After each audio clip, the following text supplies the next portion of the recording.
Juniper hit the white safety line and came off it like the paint had teeth. Her front paw snapped up tight and quick. The cone beside her scraped sideways across the grit as she caught the lip of it in her teeth and dragged it toward the strip of shade under the marker rack. Then she sneezed, hard, once, a sharp little crack in the flat noon heat.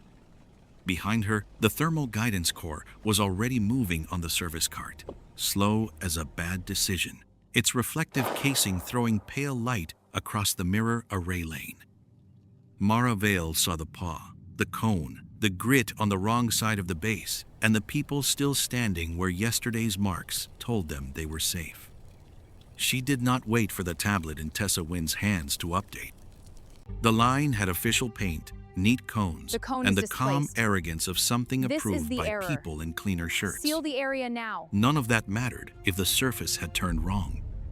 Off the line, Mara said. Everybody, now. The nearest observer looked at the painted stripe first, as if the paint might outrank the dog, the sun, and common sense. His boot started to drift back across the stripe. Mara caught the edge of his vest, not hard enough to make a scene, hard enough to move him. She stepped into his path and pointed to shade.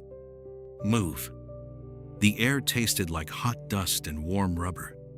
It pressed against Mara's face and sat under her safety glasses until the glass field seemed flatter than it should have, all white line and shimmer and bright metal pretending to be simple.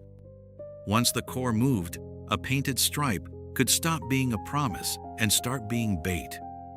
A slow rear wheel did not need speed to break an ankle or trap a worker between belief and metal. She had learned that in marked lanes that stopped being safe when the ground changed under them. She had learned it again at Sable Mirror, where a neat cone could become an old opinion in under a minute. Juniper kept her lifted paw close, not whining, not performing, just refusing to set it down where the paint burned and the grit held heat. Mara crouched long enough to see the cone's base. Dust had gathered on the wrong edge, dark and baked, as if the marker had been dragged or brushed by something that did not belong on that side of the lane. The service cart kept ticking over seams behind them, each small tick spaced out. Not fast. That was the ugly part.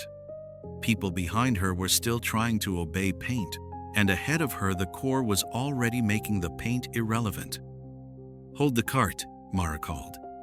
She kept her voice flat, because panic made people stupid and rank made contractors stubborn. One of Garancade's crewmen put a hand up, not quite a stop signal, not quite refusal, the little halfway gesture men used when they wanted time to become someone else's problem. Another crewman stayed shoulder close to the cart, guide pole low, body angled to keep the path open. Garin himself was 30 yards beyond the glare edge, broad shoulders turned toward the moving core, radio clipped high on his vest, jaw already set. He did not stop walking. He glanced at the white line, then at Mara, then at the service cart, like motion was a legal argument. "We're in custody movement," he shouted back. "You want to pause? Give me a reason that isn't a dog having opinions." Juniper sneezed again, shorter this time. Mara stood, leash warm through her glove, and looked past Garin to the core's reflected light sliding over the painted stripe. The glare crossed the line in a thin wash, then vanished, then came back wider. It was not proof a boardroom would enjoy. It was enough to move bodies. My reason is that your path just changed under my people. That cost her. She saw it land in the faces around her. The observers stepped back, unhappy and confused, dust scuffing around their boots. Tessa hugged the tablet to her vest and looked from the cone to the line, too junior to say she had seen something and too honest to hide that she wanted to. Ivy Sloan had already started nudging a heat-red technician toward shade with one hand between his shoulders. No drama, no speech, just body first, argument later. The service cart slowed but did not settle. Its wheels kept a small, stubborn tick against the seams, and the core hung half-angled in the glare like a heavy question. Mara could move people. she could widen an emergency boundary. She could not yet put her hand on Garen's equipment and call it hers. Not without proof clean enough to survive the afternoon. Juniper lowered her paw only when Mara guided her onto bare dust, away from the paint. The dog looked back at the white line, uncomfortable in a way Mara trusted more than the map she had not seen yet. Somewhere behind the glare, Garen said something to his crew, and the cart stayed alive. Mara watched the bright stripe flatten under heat and wondered what had changed faster than the field had bothered to admit. The core did not stop. It slowed just enough to make everyone feel the weight of it, then kept crawling, the service cart wheels ticking over the seams in the concrete apron. Mara hated that sound already. It was too tidy for what it was doing. The disputed white line lay behind her shoulder, half cleared now, with a scuffed cone dragged out of place and Juniper standing in bare dust, favoring the paw she had pulled back from the paint. Ivy had 3 observers moving toward Shade and 1 heat-red technician by the elbow. "Move away from the expensive brick," Ivy said, not loud, not gentle either. She put her palm between the technician's shoulder blades and walked him back until his boots stopped flirting with the lane. The man obeyed because Ivy had that useful gift of making common sense sound like a diagnosis without turning it into one. Garen Cade did not obey. He walked beside the cart, one hand open toward his crew, keeping them in motion while the reflective casing threw a hard, pale edge over the lane. One crewman stayed tight to the cart's left side. Another lowered a guide pole just enough to mark where people should not drift. The core was a heavy mirror array guidance module, and once it sat angled under live heat, the field around it changed faster than paint, cones, or anybody's pride. Mara widened the personnel boundary with her hand, cutting a rough arc through bodies instead of arguing through policy. The cart rolled another foot while she was doing it, and that foot stole a strip of ground she had meant to hold. She shifted with it, jaw tight, dragging the boundary wider because the field was not waiting for her ego. "Shade side," she told Tessa. "Pull them back past the second marker." Tessa moved fast, too fast at first, then corrected herself and started checking boots and cone positions as she went. Fear made some people freeze. It made Tessa label the world. Garan saw the widening line and shook his head, like Mara had spilled coffee on his paperwork. "You're pushing my crew out of the service path," he said. He was still moving. That mattered more than his words. His shoulder stayed angled toward the cart, his eyes flicking between wheel track, core casing, and the men handling guide poles. He was not trying to win a debate. He was trying to keep custody moving until the movement itself became fact. "I'm pushing people out of a lane my dog just refused, and your core just lit," Mara said. "Those are different problems." "It's one problem," Garen said. "A stopped core in live heat with my name on the custody chain." The cart gave a short brake squeal, then rolled again. The sound tightened every back Mara could see. One of Garen's crewmen started a lateral adjustment, small on paper, big on the ground, drawing the cart's wheel path nearer to the widened boundary. The crew moved with him, not fast, not threatening, just occupying the next piece of route before anyone could object to it. A shoulder here, a guide pole there, a boot planted where an observer had just been standing. Mara stepped in front of the nearest observer before he drifted back across the stripe. "You cross that line again, you leave my range," she said. He blinked at her, then stayed put. Her authority worked on bodies. It worked on boots, vests, and frightened civilians who wanted someone else to decide. It did not reach into Garen's cart controls. Not cleanly. Not yet. Ivy crouched near Juniper long enough to look at the dog's paw without making a production of it. "Shade for her too," Ivy said. "Soon, not someday." Juniper's leash hardware was warm in Mara's glove. The dog watched the cart, ears forward, tracking motion and heat and the bad feel of the line. Garen kept his voice low when he answered his crew, but heat carried sound in mean little strips. Mara caught enough. Custody, angle, no abandon, keep it clear. If the core stopped in live heat, Garen's crew would own that stop in every report written after the dust cooled. Damage, delay, blame, contract, failure. Pick avort. It would still land on the men walking beside the cart. He adjusted his grip on the radio and kept moving. The core's reflection slid again, flattening the dust between the old white line and the service path until the space looked narrower than Mara knew it was. The glare rubbed edges off boots and cones. It made the range look obedient. Mara held the boundary with one arm and watched people obey the wrong things by instinct. Paint, equipment, men with radios. "Get me the map," Garen called, toward the support table. Nolan's map, the approved lane package. Tessa stopped halfway through moving a cone and looked back at Mara. There was worry on her face, but also something smaller and worse, recognition. The dog had challenged the line. The core had kept moving. Now the paper was coming to defend yesterday, and paper usually arrived feeling innocent until someone asked it to touch the ground. Nolan crew came out from the support table with the approved lane package pinned under one thumb, and the paper looked clean enough to get somebody hurt. Mara saw the way Garen's eyes found it before Nolan even cleared the first marker.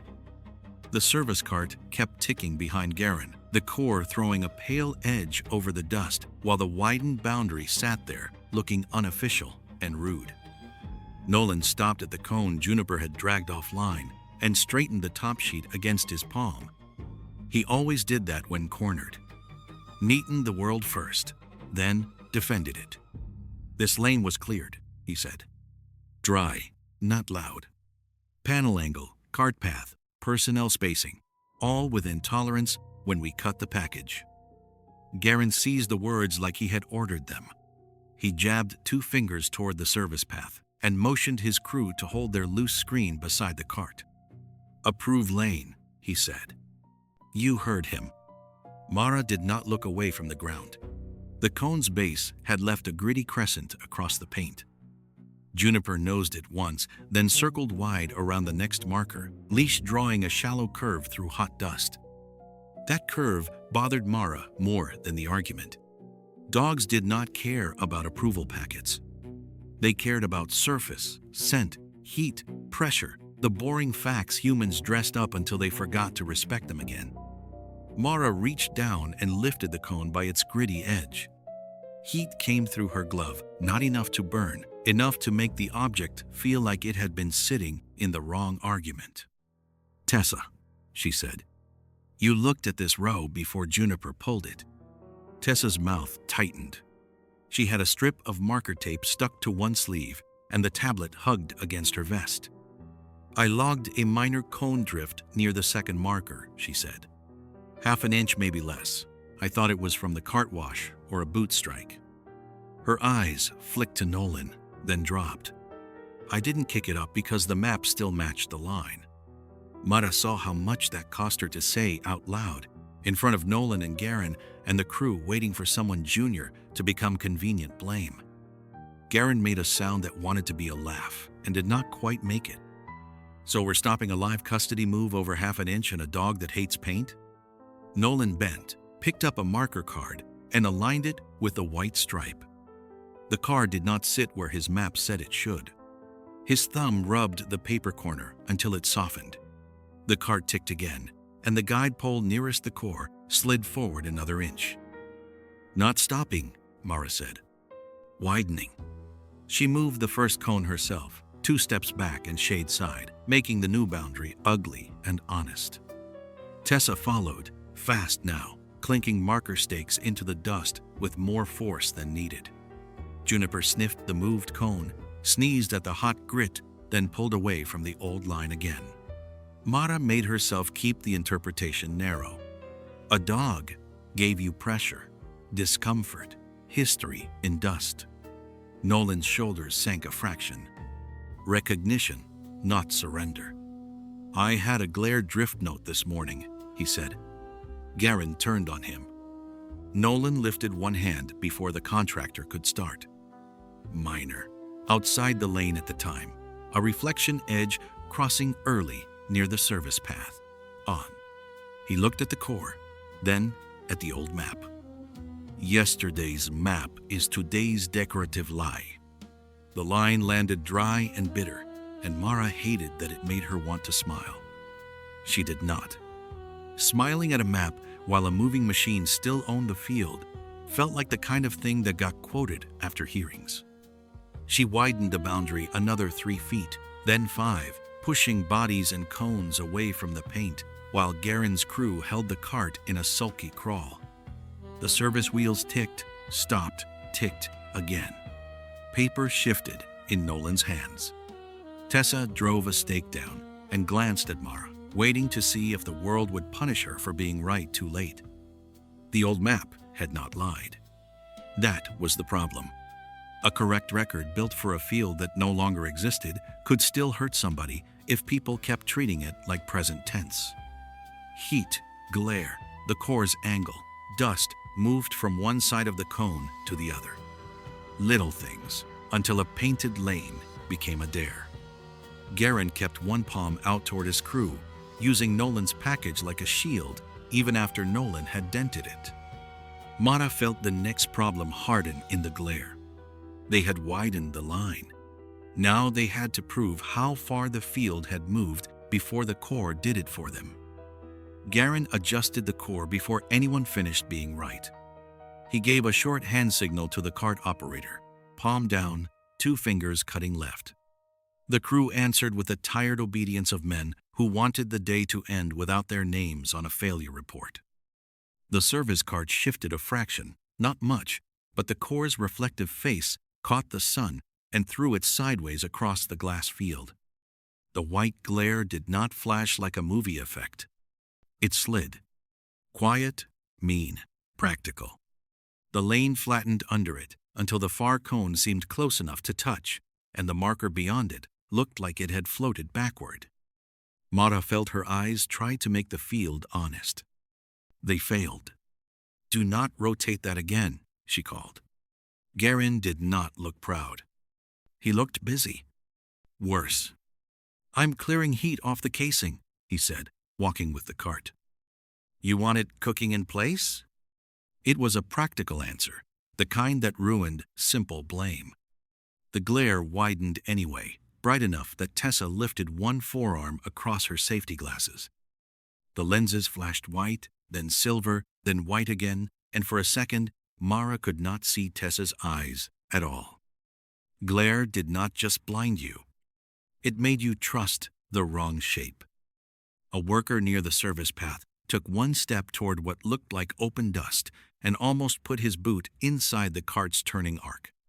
Mara saw the wrongness a half breath before his foot came down. She started toward him and stopped hard because the cart path cut between them, one slow wheel rolling where her next step needed to go. Tessa saw it too. She dropped the marker stake in her hand and grabbed the back of his vest, yanking him sideways hard enough to make him swear. Her left boot skidded in loose grit, heel carving a short white scar beside the cone line. The cartwheel rolled past the place his boot would have been, slow and indifferent, flicking a little jump of dust off the seam. The nose had looked clear. The rear had almost taken him. Mara marked that, cold and fast. Tick. Like it had all the time in the world to kill someone politely. Ivy was already moving, guiding the worker toward shade, with a hand on his shoulder and no patience for wounded pride. Mara's stomach tightened, but she kept her voice flat. That's the drift. Nobody crosses on sight alone. The worker muttered that he had seen open ground. Ivy told him to see shade instead and kept walking him backward. Juniper pulled wide on the leash, nose low at first, then suddenly up, working air that did not hold still. She angled away from the old scent picture and cut toward the shade side, then checked herself and swung back, confused by a truth that kept moving. Mara followed the line of the dog's body without trusting it too much. After the white line, after the cone, it would have been easy to let Juniper become the answer. Easy and lazy. The dog was reading disturbance, not destiny. Warm leash hardware pressed into Mara's glove as Juniper sneezed once and pawed dust away from the marker edge. Nolan moved past Mara with 2 stakes and a strip of tape, his old map folded under one elbow now, useless until the field stopped humiliating it. He dropped the first stake, cursed softly, and caught it before it rolled under the glare wash. Then he knelt in the hot grit where the shadow should have ended, safety glasses flashing white. He planted the first stake, stared through the glare, and planted the second almost 3 feet away. "That's not tolerance," he said. "That's movement." He sounded offended on behalf of geometry itself. Mara crouched beside the closer stake. The grit there was darker, not by much, just enough to show where heat and dust had dragged a different story across the edge. The shade line beyond it looked clean, almost inviting, which made her distrust it on principle. Garen's crew held the cart in a strained half-crawl, men shifting their grip, shoulders tight, waiting for somebody with better paperwork to bless the next inch. Mara did not have better paperwork. She had a pulled dog, a near miss, 2 wrong shadows, Nolan's face going pale behind his dry mouth, and Tessa breathing hard after a save she should not have had to make. It was enough to move. Not enough to explain. Not yet. She ordered the marker line pushed wider again and watched Tessa do it with quick, angry hands. Juniper stood in shade now, panting, eyes on the field, as if the air itself had developed bad habits. A real cue could still point wrong if the field bent around it. Mara felt that thought settle hard. The next mistake would not come from ignoring the dog. It would come from trusting the cue too broadly, because he did not care whether the data came from paper, eyes, or a good dog trying her best. Juniper gave Mara the shade edge like a clean answer, and Mara wanted it too badly. The dog had been panting under the strip of canvas, nose working the hot air where shade met glare. Then her body tightened, and her paw tapped once at the dust just inside the darker line. Not the white line this time. Not the cone. The shade. A real cue, physical and honest. Mara saw the heat ripple pool there, saw dust curl low and slow against the marker stake, saw Juniper pull toward it with leash pressure that felt steady in her glove. Garen's cart was still nosing forward, the core angled half into the gap his crew had protected. Nolan's 2 stakes stood behind her like an accusation from geometry. Tessa waited near the shifted markers, tablet tucked under one arm, looking for the next order, because that was what good junior engineers did when the adults had made the field worse. Mara did the calculation too fast. Shade edge. Disturbance. Less glare. Possible route. Behind Garen, 2 crewmen stayed shoulder to shoulder around the cart nose, guide poles low enough to own space without looking like they were threatening anyone. She trusted the cue wider than it deserved. "Move the boundary to shade side," she said. "Tessa, take the marker line with you. Nolan, hold the old edge until she sets it." The words left her mouth clean. That should have warned her. Tessa moved because the map still made that route look ugly but allowable. She stepped across the bright dust between the temporary marker and the shade line with 2 stakes in one hand. Careful and precise, she did exactly what Mara had told her and what the approved lane package still implied. Juniper pulled again, harder now, but not toward Tessa. Toward the pooling scent and heat under the canvas edge. Mara felt the difference a second too late. The dog was not confirming a route. She was marking disturbance. Same field, different question. Heat had shoved scent into the shade like trash under a door. Mara saw the wrong shape form as the glare blinked over the core casing. Tessa's boot landed beside the service path, and the service path was no longer where the eye wanted it to be. The cart's front wheel bit dust inside the gap. Its rear angle swung wider, quietly cutting off the path Tessa had used to enter. Nolan swore, short and flat, and moved before Mara could order it. He stepped out from the marker line with his tape strip raised like a useless flag, trying to give Tessa a hard edge she could see. His shoulder angled away from the cart, glasses flaring white. Garen saw it too. "There," he called to his crew. "Hold that angle. Bring it through." The cart crept into the space Mara had opened. It did not lung. That would have been easier. It just took the gap, one measured tick at a time, wheels pressing grit into a track that would become authority if no one stopped it. Tessa tried to reverse, but the glare wiped the marker behind her, and the old map had no mercy left to offer. A crewman stepped sideways with a guide pole and became a polite wall between her and the cleanest return. She froze for one breath with the stakes clutched against her vest, caught between the shade Mara had trusted and the cart path Garen had stolen. "Tessa, hold!" Mara snapped, because telling her to run would put her into motion the field could twist again. The command came half a breath late, and Mara felt that delay in her dry throat. Nolan planted his tape strip across the dust, too close to the cart for comfort, his hand pressed on a marker stake that trembled when the service wheel crossed a seam. "Left of my voice," he said. "Not the marker, my voice." Ivy moved along the shade edge, dragging the heat-red worker farther back and clearing room without asking permission from anyone's pride. Juniper barked once, then coughed into a pant. Her ribs moved fast. Her tongue hung darker than Mara liked. The leash slackened, not because the dog had lost interest, but because heat had started collecting its bill.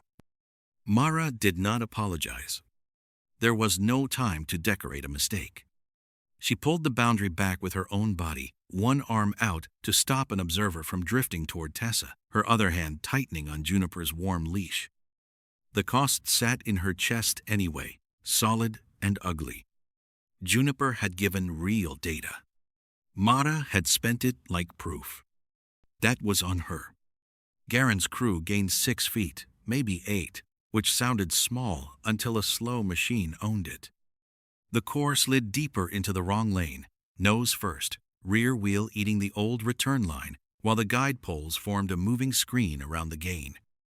Nolan kept talking Tessa back by voice and dust, and sheer offended stubbornness until she reached the ragged edge Ivy had cleared. Tessa did not collapse, did not cry, did not become anybody's lesson. She bent over, grabbed one fallen stake, and jammed it into the dust with shaking hands. Useful, even scared. Mara guided Juniper fully into shade and felt the dog lean against her leg, hot and tired and still watching the field. The fast K9 route was gone. Garen had ground he should never have had. The next move would have to come from humans, which was inconvenient, unfair, and apparently the only honest option left. Mara, Juniper, and Ivy held the shade side now. Nolan worked the edge nearest the glass field. Tessa had the markers. Garen's crew owned the service gap with the core behind them, which meant nobody owned enough ground to feel safe. Mara put Juniper deeper under the canvas and felt the roots slow down around her. That was the cost, plain as heat on metal. The dog stood with her mouth open, sides working, paws set carefully in cooler dust. Cooler, not cool. Nothing out here was kind enough for that. Mara wanted to send her back across the edge. She wanted the quick answer that fur and training and 5 years of trust could sometimes give, and she hated herself for wanting it after the mistake she had just made. Ivy crouched beside Juniper without drama, one hand near the dog's shoulder, the other already waving a worker back from the canvas line. "She stays," Ivy said. "So do the red faces, shade, water, no heroics. No procedure. No performance. Just bodies refusing to be machines." Juniper huffed once, as if offended by the downgrade, and Mara gave the leash a shorter wrap around her glove. "Your union complaint is noted," she murmured. The line was for the dog, not the crowd. It helped Mara breathe exactly once. Then the service gap closed another foot as Garen's crew shifted the cart. The fast crossfield answer was gone. Garen used the moment well. He had the core half inside the gap now, not through it, but enough to make the service path feel like his property. Two of his crewmen swung their bodies between the cart and the ragged boundary, guide poles angled low, not as weapons, not quite as barriers either. Just men becoming a fence because the object behind them mattered more than the people in front of them. A third crewman moved shoulder tight to them, closing the space Ivy had been using to pass bodies back into shade. "Keep that lane clear," Garen told them. He did not raise his voice. He did not need to. The cart's position did the shouting. Mara stepped toward the gap and stopped at the heat shimmer where the glare chewed the edge off the dust. Her authority could move observers. It could not make those crewmen disappear without turning this into a different kind of disaster.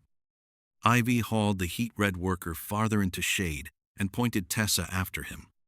"Check his boots, not his feelings," Ivy said. Tessa nodded once, pale but moving, and then looked back at the markers as if ashamed to leave them. Mara saw that. Useful fear. She could work with useful fear. "Tessa," Mara said, "you're not done. Get me a marker I can trust from this side." The service gap turned into a fight over inches, which was how most ugly field problems introduced themselves. Nolan moved first, stepping low along the shade edge, with his folded map jammed under one arm and a marker stake in the other. He kept his body outside the cart's turn, but close enough to make Garen's crew adjust. That gave Tessa 3 seconds. She used them. She slid a cone across the dust with her boot, then caught it by hand and set it where the shade line broke against darker grit. No speech, no grand recovery. Just work. Mara shifted with them, blocking one observer, then another, building a human curve that denied Garen the easy swing. Ivy made the rear of that curve, one arm out, holding a body lane clear behind shade. The canvas snapped overhead. Juniper barked once from shade, a short boundary sound, then stopped herself with a pant. Mara looked back before her heart could turn the sound into permission. The dog was still giving data. Not a route. Not rescue. Data. Her body pointed toward a narrow strip where the dust changed color, near the shade edge, but her paws stayed planted. They would earn the rest the hard way. Nolan planted his stake at the strip Juniper had faced, then scraped his boot through the dust beside it. The top layer shifted pale. Under it ran a darker seam that did not match the old line or the glare edge he had marked before. "That's not the map boundary," he said. Sweat ran down beside his glasses, and he sounded less offended now than worried. Better. Worried men sometimes stopped defending yesterday. Tessa came in beside him with another marker, careful not to cross the cart's path, and set it 2 feet wide of his stake. "There's another edge," she said. Her voice shook, but the stake went in clean. Garen saw the movement and started forward, because, of course he did. Motion was his favorite argument, and the service gap was the last sentence he thought he owned. Mara raised one hand, not to plead, not to explain, but to hold her people in place. Shade was no longer rest. It was the only workable flank they had. Ivy on bodies, Nolan on edge, Tessa on marker, Mara in the gap, Juniper panting behind them and still changing the shape of the fight. The unmarked edge had appeared. Now they had to prove it under pressure before Garen pushed the core through the last open lie. Juniper sat hard at the shade line and barked once at empty dust. Not loud, not heroic. A short working sound, cut off by her own panting, her front feet planted where the canvas shade thinned into white glare. Mara felt every old habit in her body try to turn toward that bark and make it an answer. She stopped herself. The last time she had spent a dog cue like proof, Tessa had nearly paid for it with her legs under the cart path. So Mara held the leash short, kept Juniper in shade, and looked at the ground like the dog had only pointed to a question. The unmarked edge lay somewhere between the darker seam Nolan had scraped open and the washed-out dust where Garen's crew still kept the service gap half-owned. The core waited beyond them, slow and bright, its casing throwing heat back into the lane. "Nobody treats that as final," Mara said. "We confirm it." Juniper shifted, nose angled toward the same strip, but her paws stayed put. "Good dog. Limited dog. Living data with a pulse and a heat load." Garen's crew nudged the cart nose another few inches toward shade before the confirmation had even begun. Mara saw the pressure for what it was, not an attack, exactly. A clock with wheels. Tessa went first because she was closest to the lie, and to her credit, did not pretend she wanted to. She took 2 marker stakes and moved along the shade edge in short, careful steps, keeping her boots outside the cart's turn and her eyes on the dust instead of Garen's crew. Her right boot passed near the rut the service wheel had pressed into the grit during the last mistake. She saw it, swallowed, and set her foot wider. Then she did the useful thing, the grown-up thing. She ignored how scared she was and rechecked the stake against Nolan's shadow, not against the line she wanted to trust. Her hands shook once when she set the first stake. Then she steadied them against her knee and set the second cleaner. That mattered.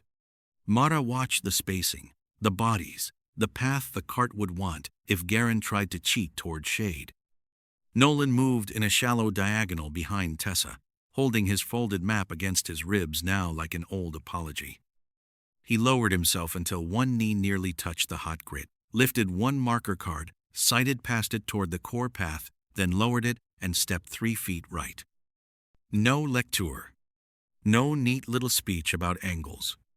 Just his boots testing yesterday's certainty 1 gritty inch at a time. "Your old line is dead here," Tessa said, voice thin but working. Nolan looked through the glare, then nodded once. "And alive 6 feet behind us," he said. "Which is worse?" The true edge came together ugly, which made Mara trust it more. Juniper had given the pressure from shade. Tessa gave it stakes and boot marks. Nolan gave it sightline, shadow, and the bitter little collapse of a map that had been right until it wasn't. Mara stepped into the space between them and turned her body so Garen could see the new shape without pretending he did not. 3 markers, 1 cone, a dust seam, Juniper fixed in shade, Nolan's old line exposed as a polite fiction. Live ground had started overruling official paint in front of everyone. Garen took that in, and his face did not flatten into villainy. It tightened into calculation. He had a core, a crew, a custody chain, and a shrinking path. His eyes moved past Mara, past the new stakes, to the shade side strip where the glare thinned and the cart might still nose through if his crew hugged the boundary hard enough. His lead crewman had already shifted half a step that way, guide pole low, shoulder turned. Mara saw the decision form before Garen spoke. "Swing wide," Garen told him. "Shade side, keep off her markers." As if the markers were the problem. Very neat. Very human. Mara lifted her hand before Nolan could answer with something dry and unhelpful. The field had no room left for clever. "Tessa, hold that true edge. Nolan, give me the cart path, not the apology. Ivy, clear every warm body behind shade." Ivy was already moving, because Ivy had the rare gift of not waiting for language to catch up. Tessa set her boot beside the newest stake and stayed there, pale, useful, and done being ornamental. Nolan moved toward the glass field edge, squinting through the wash of reflected light, using his own body as a sightline because paper had lost its nerve. Juniper barked once more from shade, not toward Garen, not toward guilt, toward the boundary her body could still hold. The sound cut through the cart ticks and canvas snap, and then sank under the heat. Mara watched Garen's crew start to angle the service cart toward the shade-side shortcut before the last marker tape had even settled. The final lane was not open yet. That was the mercy. It was also the threat. They had found the edge, and proving it had cost them time. Now the core was turning toward the glass run, and the next mistake would not need to be large. Just late. The core turned toward the last viable lane, and Mara stopped thinking about stopping it. That had been the trap from the start, really. Big object, loud arguments, men with radios, everyone staring at the thing that wanted the ground. She did not need to stop the core. She needed to take away the path. The white line sat behind them, bright and useless. Shadeside held Juniper, Ivy, and the bodies that could not afford one more bad step. The glass field opened ahead in a hard wash of reflected sun, all shimmer and knife-clean edges, and the core path ran between those two truths like a dare. Mara moved with the team instead of standing back to admire the problem. She pointed once, keeping the geography simple because ears got stupid under heat. White line is dead. Shade side is ours. Core path is there. Glass field edge is Nolan. Nolan did not argue. He moved to the glare side with a marker card in one hand and a stake in the other, chin tucked, shoulders tight. Tessa stayed at the true edge with her cone and stake, eyes narrowed against white light. Ivy kept the shade lane behind them clean. Juniper barked from shade and stayed planted. Limited, useful, still in the fight. They moved in pieces because the field would not allow anything cleaner. Nolan stepped out far enough to catch the sightline, then backed up before the glare swallowed his boots. He used the stake like a plumb line, crude and ugly and better than the map under his arm. Cart path bends if they keep that angle, he called. They need 2 more feet to clear. Garen heard him. Of course he heard him. The service cart wheels answered with a low tick-tick-tick over the seams. Tessa slid her marker farther into the dust, not crossing the path, just stealing width from it. Her fingers were dirty to the second knuckle, and one strip of tape clung to her wrist like the field itself had tagged her for later. The glare tried to erase the new stake before she even let go of it. She moved her boot beside the cone, using her own body as a dull human arrow for anyone with eyes left. Ivy had the heat-red worker moving behind the shade line now, one hand between his shoulder blades.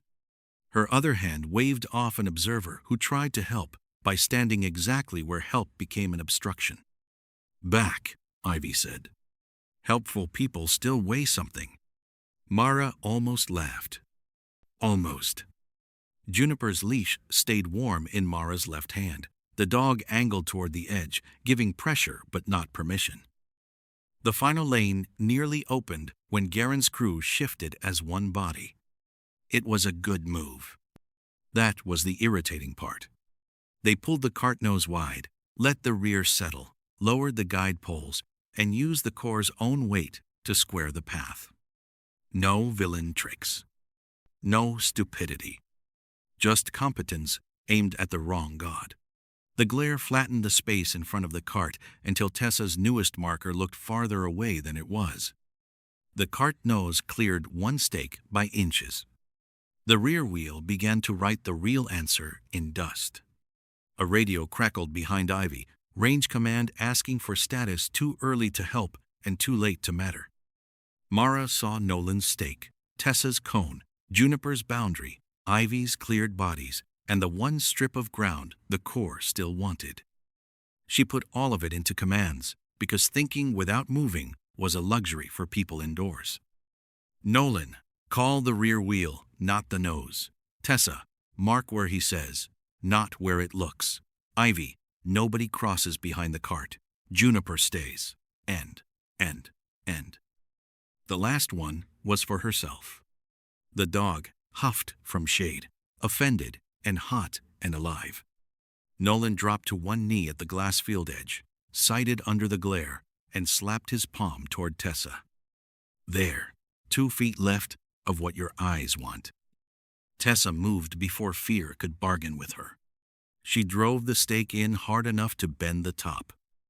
Garen stopped walking for the first time all afternoon. Only for a breath, but Mara saw it.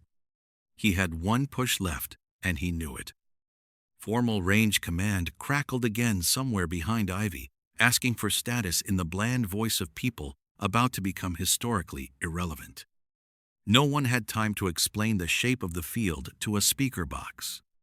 Authority would arrive after the ground had already made its ruling, because authority loved clean summaries, and the range was currently offering hot dust, bad angles, and a working dog in shade.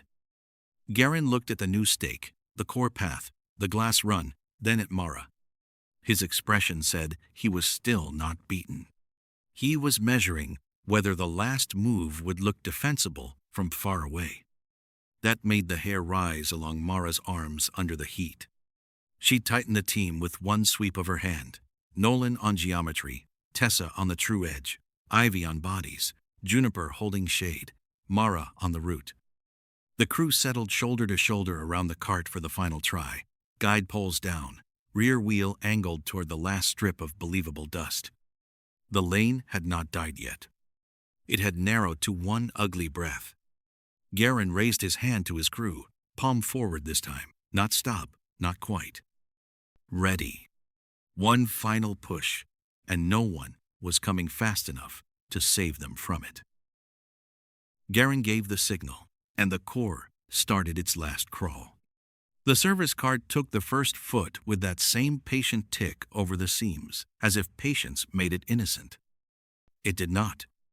Mara saw the lane try to open in front of it. White glare, dust, Tessa's bent stake, Nolan down at the glass field edge.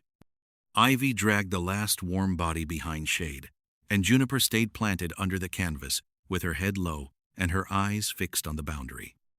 The crew shifted as one body around the cart, guide poles low, shoulders tight, hands keeping the angle alive.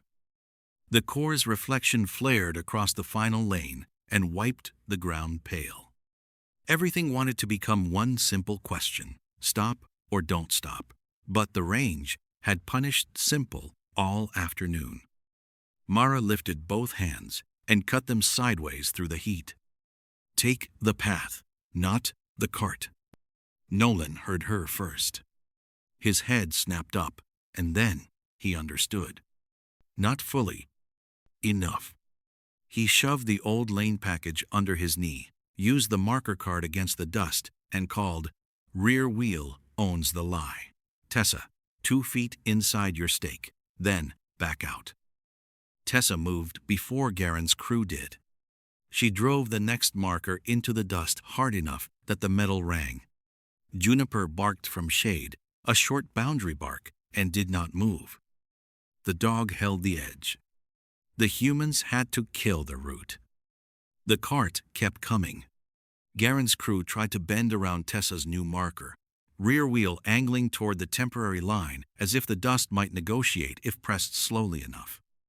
Ivy shoved the heat-red worker and one useless observer farther behind the shade line, stripping away the bodies Garen could pretend were clear. "Back means back," she said, and her voice had no mercy left for helpfulness. Mara stepped into the human curve, one boot on grit, one boot inside the glare wash, feeling heat climb through the soles. She did not touch the cart. She did not need to.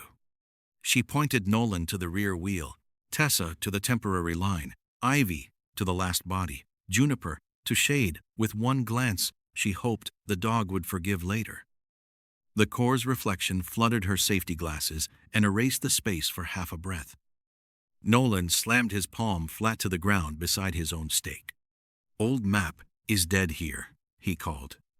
Then, with a look that cost him something, he folded the lane package once, twice, and jammed it under the marker card instead of using it as authority. Paper became weight, not truth. Tessa saw the fold, saw the stake, and set her cone against the line Nolan had given her.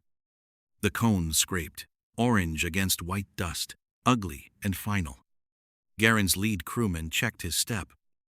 Garen pushed anyway, because the last defensible move is always hardest to surrender. His crew leaned into the guide poles, and the cart answered, a heavy half-foot, metal complaining under heat. The cart nose still had room. The rear did not. If Garen forced the angle, the rear wheel would cross Tessa's temporary boundary, clip Nolan's marker, and drive the crew through Ivy's cleared body lane.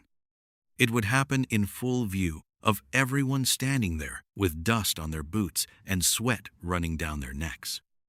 No map could bless that. No custody chain could turn it pretty. Mara saw Garen do the same calculation. His face changed by inches.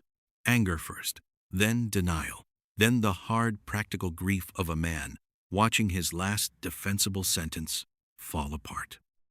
"We can clear that," one crewman said, but he said it too softly. Juniper barked again from shade, one boundary sound, then panted hard. The leash went tight and stopped there. The dog did not accuse. She did not solve. She held. Mara kept her hand up. "No path through," she said. Not loud. Loud would have made it drama. This was geometry, bodies, heat, and a line nobody could pretend was still theoretical. Garen looked at the core, then at his crew, then at the worker Ivy had moved out of the lane. People were watching now.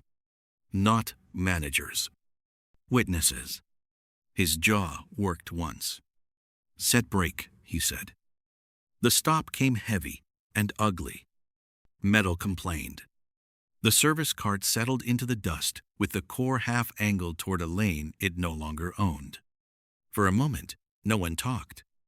The radio behind Ivy kept asking for status, late and small and very official. Mara ignored it. She watched Garen's crew let go of the guide poles one by one. Their faces had the hollow look of men already picturing the report, the contract call, the blame that would find their names no matter how carefully anyone phrased it. Mara would have her own version waiting. A failed test, a wrecked lane package, a contractor accusing her of field panic, Nolan's map folded into evidence by Nolan's own hand. Fine. Later could be ugly on its own time. Now there was heat, dust, and a dog whose paws mattered more than winning the argument. Mara walked back to shade and crouched beside Juniper. The leash hardware was warm. The dog's fur smelled of sun-baked canvas and stress. Mara lifted one paw, then the other, checking pads for heat and grit, while Juniper leaned her weight into Mara's shoulder. Beyond them, the abandoned core glared in place. Tessa's temporary boundary stood crooked but true. A displaced cone lay on its side, orange paint dulled by dust. The old white line shone useless behind it, and Nolan's folded map lay pinned under the marker card, no longer lying, just late.